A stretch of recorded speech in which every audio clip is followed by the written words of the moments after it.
Bismillahirrahmanirrahim. Şu an Medresetül Kalem'deyiz. Umut Kervanı Vakfı olarak buradaki yetimhanemizde hayırseverlerimizin destekleriyle inşallah sıcak yemek ikramımız olacak.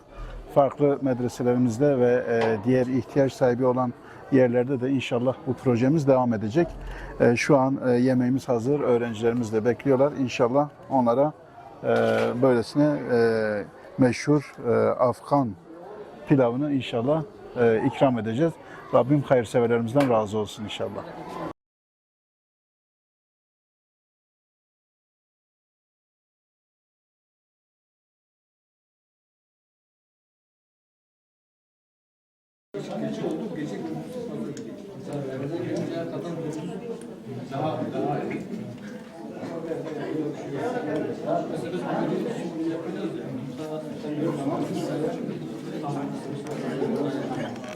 Bismillahirrahmanirrahim.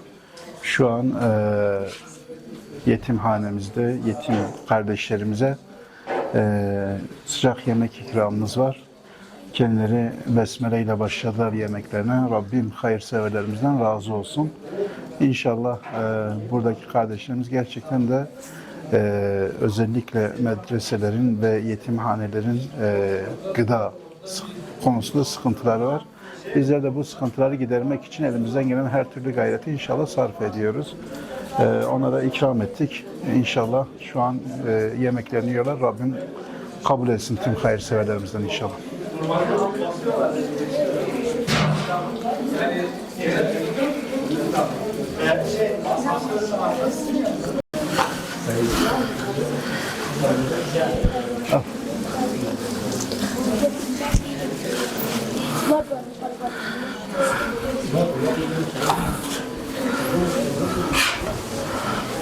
أعوذ بالله من الشيطان الرجيم بسم الله الرحمن الرحيم تبت يدا أبي لهب وتب ما أغنى عنه ماله وما كسب سيصلى نارا ذات لهب وامرأته حمالة الحطب في جيدها حبل من مسد صدق الله العظيم آمين الحمد لله رب العالمين والعاقبة للمتقين والصلاة والسلام على أشرف الأنبياء والمرسلين محمد وعلى آله وصحبه أجمعين اللهم ربنا لا تزغ قلوبنا بعد إذ هديتنا وهب لنا من لدنك رحمة إنك أنت الوهاب اللهم ربنا آتنا في الدنيا